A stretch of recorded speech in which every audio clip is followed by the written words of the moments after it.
Assalamualaikum warahmatullahi wabarakatuh. Sampurasun. Wilujeng tapang deui dina pangajaran bahasa Sunda.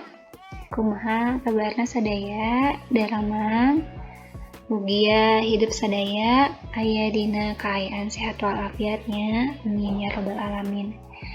Dinten ayeuna urang masih kene ngabahas ngeunaan materi aksara Sunda neraskeun anu mingguan kamari. Mingguan sateu acana hidup parantos diajar sababaraha tanda vokalisasi atanapi rarangken pananda bunyi dina aksara Sunda. Kamari aya 13 rupa kayaning panghulu, panyuku, pamepet, paneleng, paneuleung, panolong, pamaeh, pangwisad sareng panglayar, pamingkal, panyuku, panyecek jeung panyakra. Minggu sateu acana hidup tos diajar ngeunaan pangwisad nyaeta nambihan H ditungtung huruf ngalageuna vokal, panglayar nambihan huruf R sareng panyecek nambihan huruf ang. Dinten ayeuna hidup bade diajar ngeunaan pamingkal, panyakra sareng panyiku.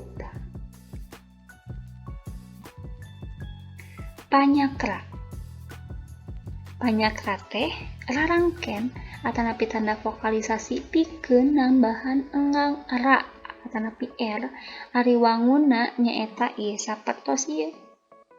Ya. Ieu contoh-contohna di dieu. Contohna aya cidra. Jadi nambahan huruf R di tengah-tengah huruf D sareng A.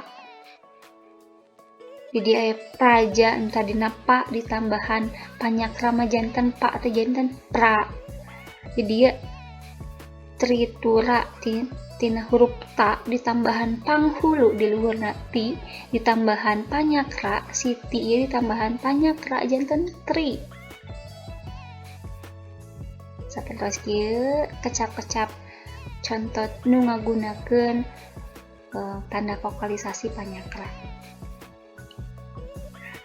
Tadina prakna nulis panyakra mah kedah aya di handapeun aksara ngalageuna. Jadi panyakra mah ngan digunakeun kangge aksara ngalageuna atanapi konsonan hungkul.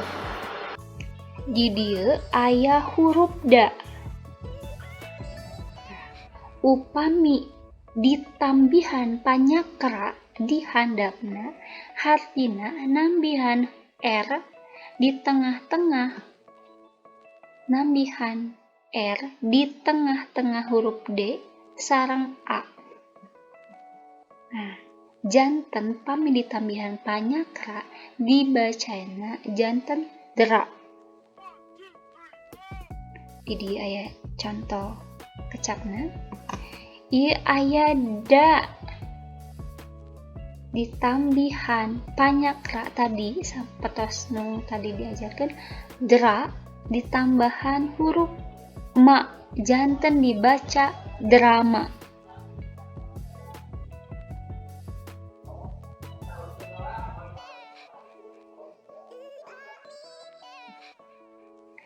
Di dieu aya contoh kecap sanesna nyaeta du ieu da ditambahan panyuku janten du ditambahan pa du pa ieu da huruf da-na ditambihan panghulu janten di dibaca du padi.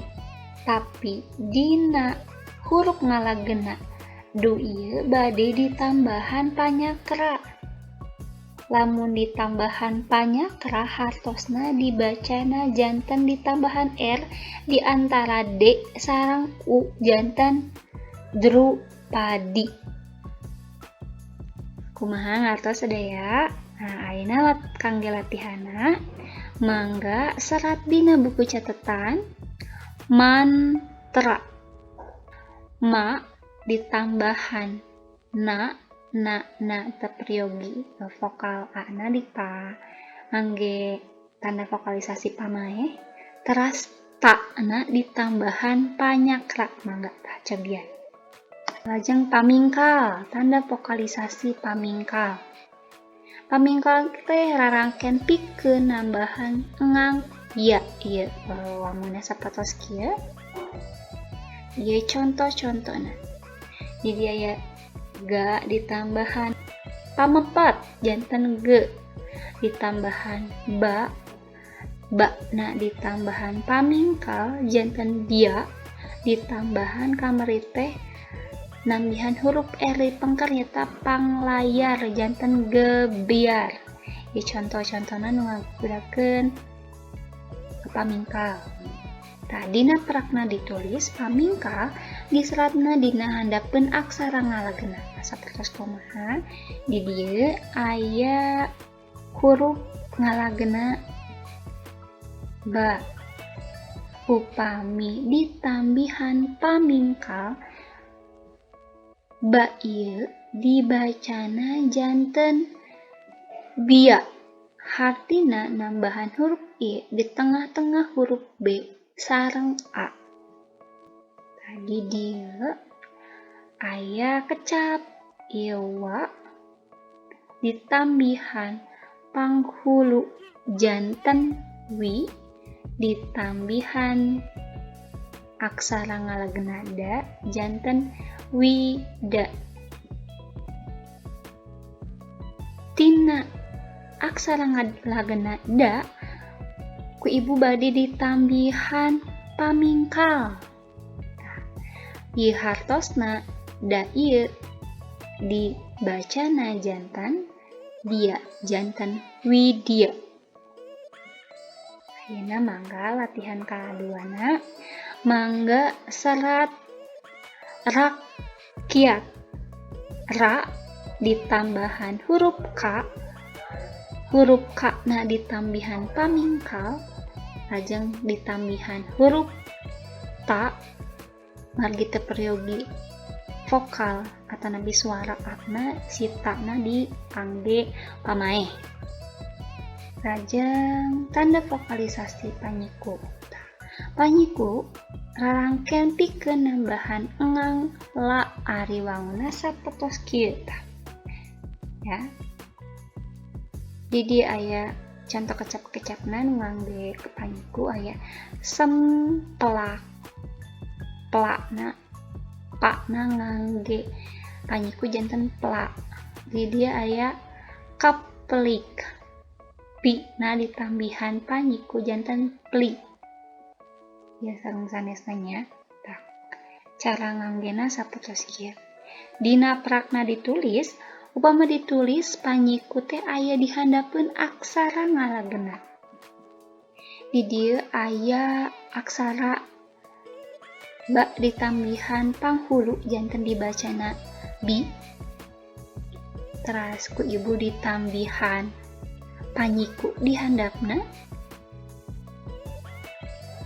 Hartina ieu dibaca janten beli.